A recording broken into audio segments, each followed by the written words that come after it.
more for you, you feel it. You know it. This is your life, and it's time to go from contender to champion. This is The Show. John Madsen. Welcome back to The Show, everybody. I'm your host, John Madsen. This is The Show. Super excited for today's show. Today, we're going to talk about the keys to confidence. And this is super important because so many times we feel like we lack confidence.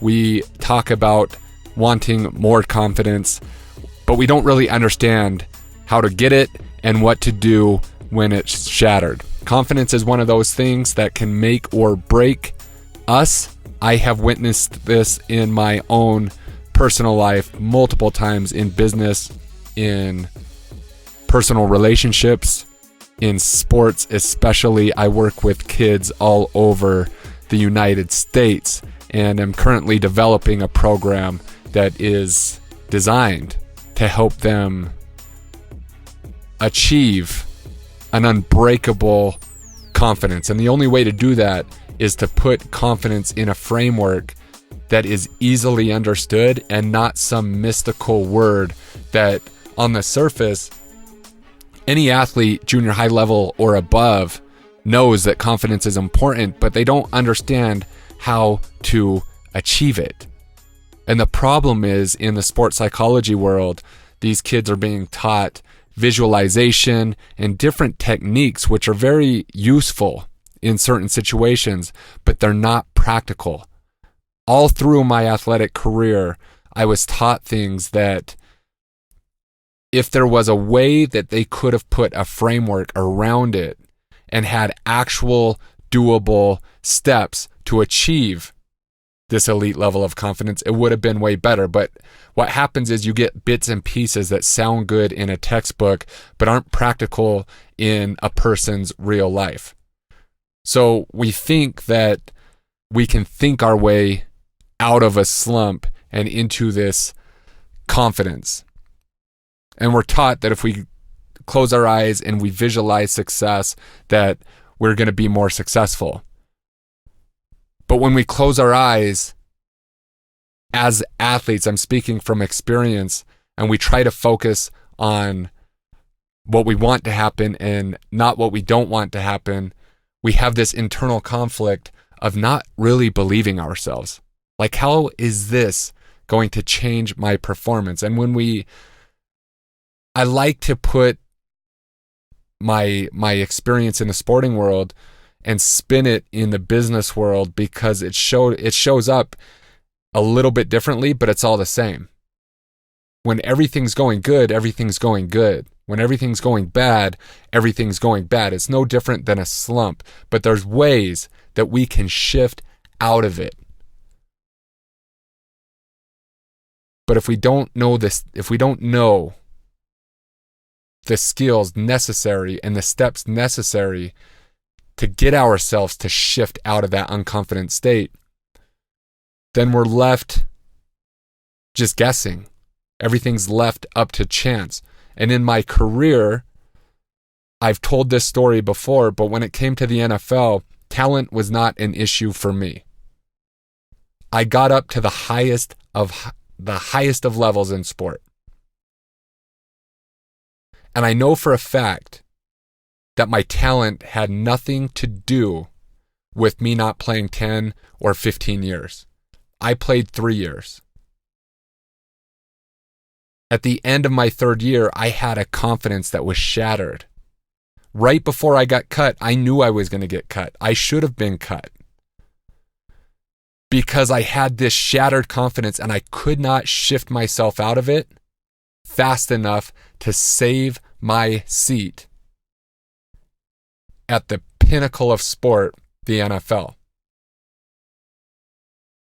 And throughout college and throughout the NFL, we had sports psychologists. We've had people talk to us about confidence and certain things. And like I said, they would give us little techniques, but there was no framework of exactly what to do. And I've actually become more passionate about this one thing, whether it be in the fitness arena, whether it be in the business arena. I have clients that I help with business. I have clients that I help with fitness, and I have clients that I help through sport. And your mindset, a person's mindset, is the one thing that's going to make them or break them, that's going to make them succeed or not succeed. The problem is most of us, myself included, many, many times, look to external circumstances. It's almost like if you could imagine a Rocky movie and Rocky's just getting his ass kicked in the corner, just taking blow after blow, or any boxer for that matter. These blows are seemingly external, things that are out of our control. For me in the NFL, it was that I had 5 different coaches in a 3.5-year career.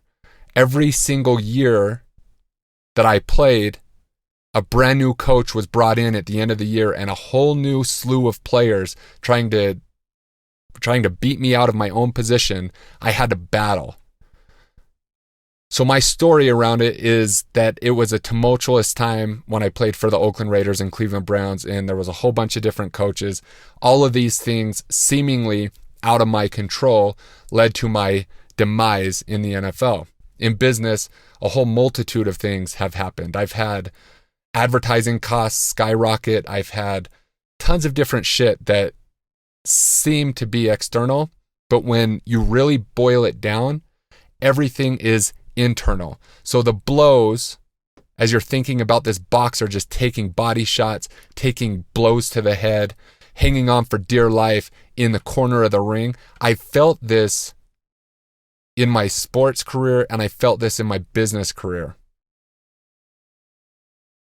And what I've come to realize, and what has made me super powerful, is that these blows are not coming from the big Russian guy in the Rocky movie. These blows are all created from within. It's like an invisible opponent. There's no opponent. I, myself, you, yourself, are your biggest opponent. And until you figure this shit out, there's going to be more and more shit that happens external that you're going to blame for your lack of confidence, which ultimately is going to be your lack of success, until you realize that everything is within your own mindset. And inside that mindset is a little thing called confidence. If you don't protect your confidence, and if you don't know how to shift from an unconfident state to a confident state, you will never figure this out. You will constantly be pummeled by yourself. So let's dive in. I want to make sure that I give this framework that's easy for you to understand, because I know right now you're driving in your car. Maybe you're listening to this as you work out. Maybe you're thinking to yourself, I have a son or a daughter that's a high school athlete and they lack confidence. I don't know what to do. This episode is for everybody. And the thing you have to realize first and foremost is that confidence is competence. I'll say that again because it's super, super important. The first time I heard it, I was like, oh my God, that right there is gold. Confidence is competence. If you suck at something, do you think you have any chance that you're going to be confident in it? No. The other thing to note is that we speak about confidence as this big, huge, all-encompassing bubble, like you're either confident or you're not confident. Right here, right now, as I make this episode at 36 years old in 2019, there are areas of my life that I'm super confident. There are also areas of my life that I'm not confident. So if I feel like this way, how do you think a 15-year-old athlete feels? It's not one or the other. You're not either confident or not confident. I can be mostly confident, but there's certain areas that I'm incompetent in that makes me unconfident in doing that task or doing that job. So the first thing we have to get out of the way is it's not that you're either confident or not confident. You're confident in some things and you're unconfident in other things. The things that you're really fucking good at, if you're a mechanic and you know how to tear an engine down and build it back together, but you suck at reading, you could look at any car and have this uber confidence that you could fix it or put it back together. Someone hands you a book, 7th grade reading level, maybe you have a learning disability or you've been told that and you can't read, you're unconfident. Same thing goes for sports. Maybe I'm uber confident football player, but I'm not confident in soccer. And within that sport, in my case, maybe I'm uber confident in running routes and catching the football, but really unconfident in blocking. I'm good at one thing, I'm shitty at the other. So here's the danger. There's different schools of thought here. Forget about your weaknesses, only work on your strengths. That's good unless you're asked at some point to do your weaknesses, and then there's this huge hole because you're not going to be confident at something you haven't worked in. Hopefully that makes sense. So the takeaway of this whole first part of this episode is that you're not confident or unconfident. Parts of you are confident in certain activities or certain things, and other parts of you are unconfident in different things that you're not good at. The main takeaway is confidence is competence. Okay, so how do we become more competent so we can ultimately be more confident in whatever we need to be confident in? Maybe that's sales calls. Maybe that's door-to-door, face-to-face selling, whatever it is. How do we become competent in it? Well, the first key is that you need a model. You need a model or a mentor. And what I mean by this is somebody out there is very confident and very good at the thing you're currently not confident in. Who is that person? Once we have a model of what confidence looks like in whatever capacity you want it, then we can model it. So a lot of people will talk about this as acting as if. Who has what I want? What do they do? And I need to act like them, because confidence, like anything else, is a state of mind, right? We're acting confident or we're not acting confident. So who has that confidence? Who has that success? Who can I model? And when I model them, I need to model everything they do. The other part of that is mentor. Who can teach me exactly what I need to do to be better than I currently am?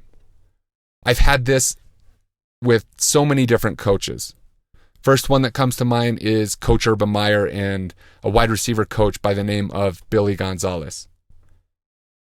When I got to the University of Utah, I was skilled in some areas of being a wide receiver, but I lacked a whole lot of skills necessary to become great. I needed the mentor or the coach to teach me what I needed to learn in order to become great, which ultimately adds to my competence. So whether you have a model of somebody who has what you want, who are doing it great, who's confident as hell in what you want to do, or you grab a mentor or a coach that can show you exactly what you need to do so that you don't waste time, so you can become more confident in it, you need one of those two things. You either need a model or a mentor. The next key is repetition. Without practice, without relentless pursuit of getting better, of improving, you will not become more competent. You can model all you want, but if you look at that model and you practice once every 7 days, you're not going to get better. If you have a coach that's telling you exactly what to do, but you're not listening, you're not going to get better. You need to have relentless repetition and practice in the thing that you want to become a master of. In sport, you absolutely need incredible amount of hours practicing what you need to be good at. Whether it's music, playing the violin, whatever. There's books out there that says you need 10,000 hours of practice to become a master. Maybe that's true, maybe that's not true, but I know this. You're going to need a lot more practice than you think to become great at what you want to become great at. In the world of fitness, I've done this for almost a decade. So where do you think my confidence and competence is when it comes to helping people get into the best shape of their lives? It's incredible because I've spent countless hours doing it. Experience is key here. Coming out the gate, uber confident, is only going to work for so long until you realize that you're not shit and other people are way better than you. And at that point, you start unraveling at the seams and realize that your confidence was shattered because you're not as competent as you think you were. At that point, it's imperative that you put in the hours, you put in the time, you put in the relentless work ethic needed to get better at what you want to get better at. As far as modeling too, taking one step back because I forgot this is very important. When I work with athletes, football players especially, when you model somebody great at what they're doing in their position, you have to become that. So I had no chance of being super confident in my ability if I was a 140-pound weakling. In order for me to become confident, I had to look like the player that was capable of doing great things on the football field. I had to add 30, 40 pounds of solid muscle to my frame to make me feel strong and powerful, like I could go dominate on the field. No matter how much practice you put in, how much repetition you put in, or how much you think about becoming more confident, if you walk out on the field and you're 140 pounds and you know you're going to get physically dominated, your confidence is going to be zero. So the whole first part of that modeling and mentoring is that you have to become the person capable of that domination that you seek. Whether that's physical or whatever, you have to become that. The third key is focus. We've talked about this on so many shows. So many shows. When your confidence breaks and it shatters, inevitably, you're going to be focusing on the stuff that you don't want to happen. Inevitably, when my confidence was shattered, I'd have this picture of me dropping the ball instead of catching it. Inevitably, I'd be thinking about getting cut instead of becoming all pro. This is the game. This is the part, right? This is the easy part that seems easy that people talk about, but they don't really, in my case especially, I didn't ever let it really seep into my being. I've heard it, but I never really trusted it. Think about what you want to happen, but don't think about what you don't want to happen. If I tell you to think about a pink elephant sitting under a blue tree, your brain creates this picture. You can't not think it. So when I think about not catching the football or not fumbling, that's what I'm thinking about. Your unconscious doesn't work in negatives. It sees itself not catching the football. So when I say don't not catch the football, I'm going to drop it. So you have to really practice your focus on only what you want and shift when you're not doing that naturally. Focus on what you want. Do not focus on what you don't want.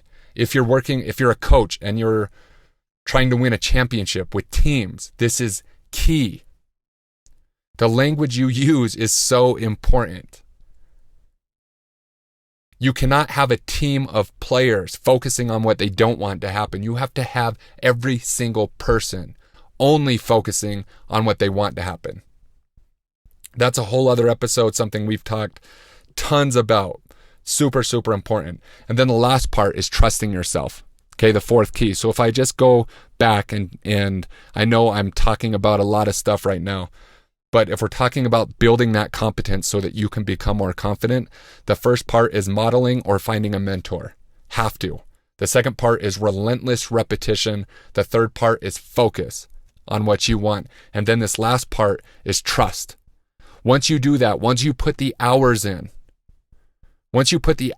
focusing on what you want to happen, once you put the hours in, focusing on that, really relentlessly pursuing as much repetition and practices as you can, and following your model or following your mentor that can help you get better and lead you down the road to improvement, you start trusting yourself.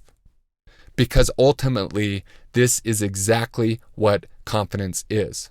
If you think you're full of shit, you know that it's true. What I mean by that is, in my own personal experience, I was a great football pass catcher. I was a great route runner. I was a great wide receiver. But I was a shitty tight end because I never learned how to block. I never trusted myself because I never put in the time necessary to become better. I was bad at it, therefore I wanted to avoid it, sweep it under the rug, never work on it. I would rather be happy in running routes, catching the football, and just kind of saying, hey, I'm great at this, I'm shitty at that. And so I was very fixed in my mindset. I didn't truly want to improve the thing that I was bad at because it was painful. Every time I tried to improve, I got embarrassed. Every time I tried to improve, I was reminded of how shitty I was. But the only way for me to build that competence was to go through that necessary pain of struggle so that I could come out on the other side. Confidence in its simplest form is your ability to follow through and keep the promises that you make to yourself. If you can do that over and over again, when you tell yourself you're going to do something, when you tell yourself you're going to reach 10% body fat or less, when you tell yourself you're going to make 7 figures, if you've had enough victories and you keep showing up for yourself, when you say you're going to do something and you do it over and over and over again, you build that competence, you build that confidence, and you build that trust that's necessary with yourself. If you don't trust yourself, you cannot succeed. If you don't trust yourself, you will not be confident. The only way to trust yourself is to do the work that I just laid out for you. Find a model and act as if until you become. Find a mentor. Relentless repetition. Focus. And then showing up every goddamn day and putting in hours so that competence builds so that you're confident in what you need to be confident in. All that's fine and dandy. And I know you're sitting there wondering, that's awesome. I love these steps. I'm writing that shit down right now. I can't wait to think about this. But what happens when your confidence gets shattered? What happened to me going into my 4th year when my confidence was lost? Whether it was a coach that was just pummeling me, whether it was me screwing up enough times to let that confidence shatter. What do you do when it goes away? Because it's not a constant. The best in the world, Tiger Woods, has periods where he's more confident and less confident. He's not going to win if he's not on top of his confidence game. So what do you do when you lose it, and how do you get it back? Because the key here is not that you're never going to lose confidence. It's that when you do, you're aware of it and you can shift out of that state and get back to the confidence you've already built. So at this point, I'm assuming that you've built up a certain level of confidence. You lose it. How do you get it back? Well, the first step here is awareness of the exact problem. Just being aware that you lost confidence and you're struggling. Okay, I'm aware of this problem. What's the exact problem? Because sometimes we have this It's almost like we put a bunch of different problems in one ball, and we don't know truly what the exact problem is. So you have to ask yourself, what is the problem? Why am I not confident? What's the exact problem that I'm dealing with? Once you have that answer, you can start your journey to shift out of that unconfident state, which leads me to the next step. You have to change your state, right? What I mean is your emotional state. Because whether you're angry, depressed, sad, happy, excited, they're emotions. Your thoughts are going to lead to those emotions. We have to be able to shift immediately, as fast as humanly possible, into a resourceful state. So what's going to decide our state? Ultimately, our perception of the reality. If we're looking for problems, we're going to find more problems. If we keep saying we suck, we're going to find more examples of how we suck. So our focus is key here, because what you focus on expands. So you need to change your focus in order to change your state. In addition to that, your physiology is super important. Your physiology, how you feel. What's going to affect how you feel? Are you in shape or out of shape? If you feel like shit, it's going to be hard to be in a resourceful state. If you're eating like shit, it's going to be hard to be in a resourceful state. Right? So your state is going to be dictated by what you focus on and also how you feel, your physiology. So we got to be able to shift out of it. A good key here is your language too. You have to change your language around the thing you're struggling with. If you're struggling, it's not because you're a failure. It's because you need to work on a certain aspect of what you want to get better. So if you just have this loose language of I suck, and you don't know really what you're even talking about as far as what you actually suck at, it's hard to get better. If you're a tennis player and you're just like, I suck, well, what exactly do you suck at? My serve sucks. Perfect. Let's work on that so we can become more confident. You see what I mean there? So many times we just put this feeling of being unconfident and how we're struggling into a huge box. I suck at business. I suck at relationships. There's so many different components of that. There's things you're actually good at and you need to be aware of that. And then there's things that you need to extract. Like, what part of this do I suck at so that I can go back to the first step of modeling, repetition, focusing, and ultimately trusting yourself on that one aspect. If you're a tennis player and it's your serve, awesome. If you're a golfer and it's your drive, awesome. You can put in those repetitions and build that competence. But if you're just saying, I suck, you don't even know where to start. So always ask yourself these questions. Don't let yourself just say, I suck, and leave it at that, because there's zero way for you to fight out of that. Your language matters. Being definitive that you always suck is a problem. If I could go back, I could say, you know what? I'm not very good at blocking yet. I'm going to find a coach and I'm going to work relentlessly on my technique so that I can get better. I would find the greatest tight end in blocking and I would watch hours of film just watching that technique and modeling. But I didn't do that. I didn't know. It sounds easy, but I didn't know. When I lost my confidence, it was just, I suck at football. It wasn't extracted into what I needed to get better at. So make sure that once you are aware of the exact problem, you extract exactly what you need to build that competence up with. You put in the repetition, you go through those steps. Ultimately, you have to change your state by changing your focus from what you don't want to happen to solely on what you want to happen. Change your language patterns and your physiology as well, okay? So those are very, very important. After you do that, what comes up? The practice, again, the reps. If I'm going 1 for 10 on sales calls, the only way for me to get better is to practice.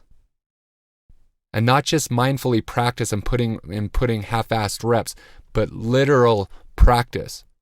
Every time I hang up the phone, what did I say? What could I have got better at?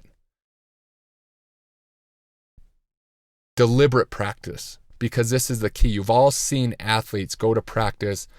Maybe they're shooting free throws, but they're not paying an ounce of attention.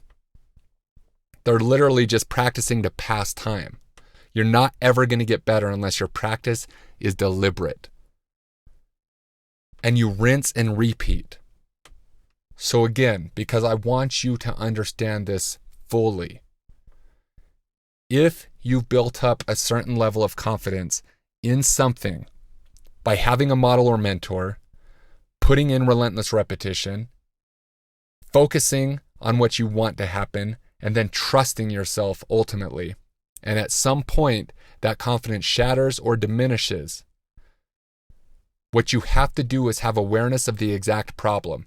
Do not put yourself in this I suck box in every category. There's things you're great at, there's things that you're not good at yet.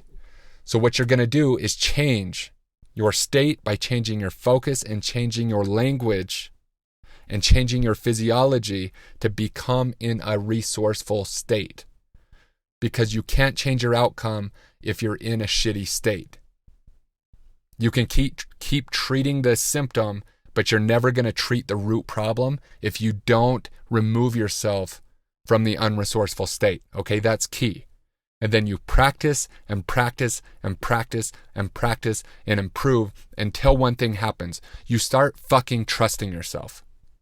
Once you trust yourself and your unconscious knows that you're not full of shit, that you're actually committed to getting better and you're going to get better because you're putting in the reps and you're focused on the outcome, you can finally trust yourself. Because once again, what is confidence? Confidence is the ability to keep the promises that you have with yourself. Period. Thank you so much for joining us for another amazing episode of The Show with John Madsen. The greatest compliment that you could give us is liking, loving, and sharing this episode with all of your friends. So please go to iTunes, leave us a 5-star rating and review, and then share it online with everyone that you know. Make sure to tag John as well. He loves to hear from listeners of the show. The links for all of his socials and iTunes are in the show notes.